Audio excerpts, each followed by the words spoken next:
क्रोध हर किसी को आता है। जब भी किसी की बात बुरी लगती है या किसी का व्यवहार पसंद नहीं आता है तो गुस्सा आता है, और एक बार जब यह आता है तो फिर दिमाग से निकलने का नाम नहीं लेता।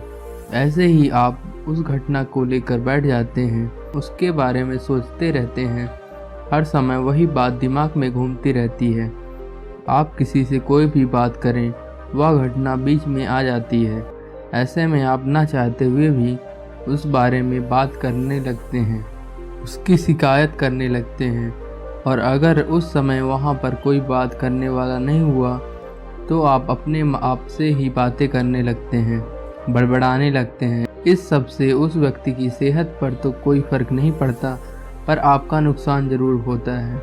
लेकिन अगर आप चाहें तो इस स्थिति से बच सकते हैं, इस नुकसान से खुद को बचा सकते हैं। कैसे, आइए जानते हैं महात्मा गौतम बुद्ध की इस कहानी के जरिए।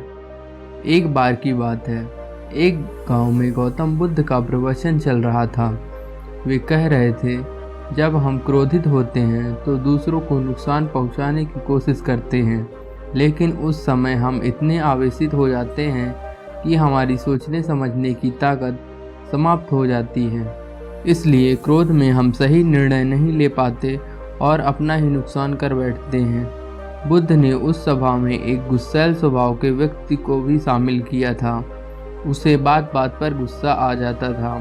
आज भी वह अपने परिवार वालों से झगड़ कर आया था और उस समय भी उसके दिमाग में उथल पुथल मची हुई थी।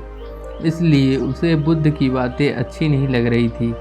उसे लग रहा था कि जैसे बुद्ध उसे डांट रहे हों, सबके सामने उसकी बेइज्जती कर रहे हों। उससे उस व्यक्ति का क्रोध भड़क गया।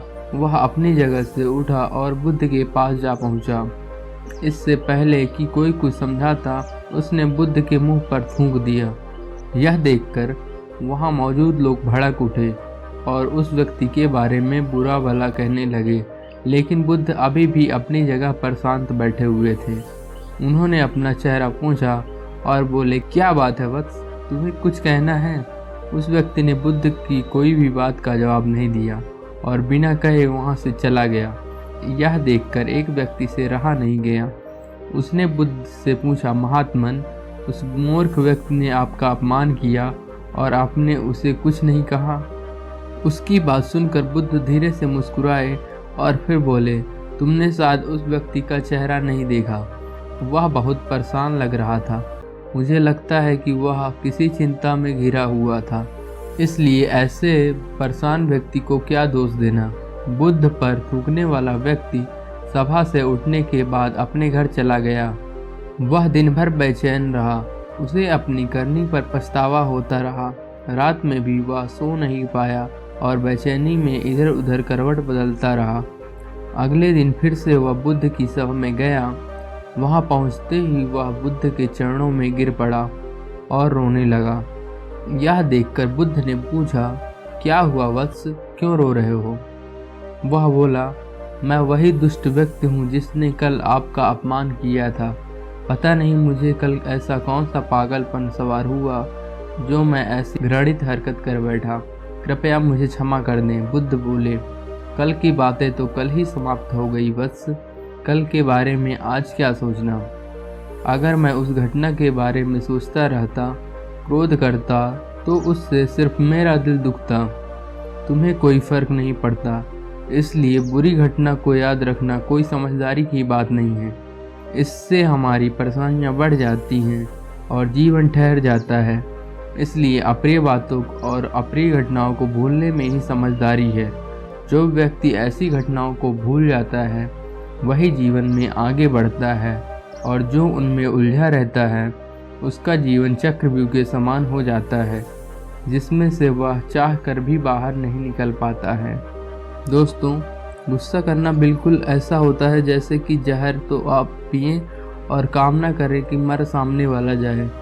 लेकिन जब भी कभी आपको गुस्सा आए तो इस बात को ध्यान में रखें कि अगर आप किसी से नाराज़ होते हैं और रूठ कर चुपचाप बैठ जाते हैं तो आप अपना ही नुकसान करते हैं। इससे आपके समय का तो नुकसान होता ही है, आपके शरीर का भी नुकसान होता है।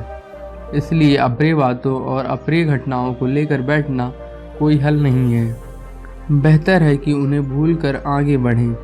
तभी आप जीवन के प्रवाह के साथ अपने आप को जोड़ पाएंगे और जीवन का आनंद ले पाएंगे। हम में से ज़्यादातर लोग यही समझते हैं कि हमारे दुखों का कारण कोई दूसरा व्यक्ति है, और जब हम ऐसा मानते हैं तो हम अपने स्वनियंत्रण की कमी और अक्षमता को अनदेखा कर देते हैं। वास्तव में ये हम पर निर्भर करता है कि हम दूसरों के द्वारा प्रदान की गई नकारात्मकता को स्वीकार करते हैं या नहीं। अगर हम नकारात्मकता को स्वीकार करते हैं तो हम अपने पैरों पर कुल्हाड़ी मारते हैं, और जब हम उसे अस्वीकार करते हैं तो घृणा, क्रोध, हिंसा हर किसी से मुक्त हो जाते हैं। दोस्तों, हमें उम्मीद है कि आपको बुद्ध की ये कहानी पसंद आई होगी।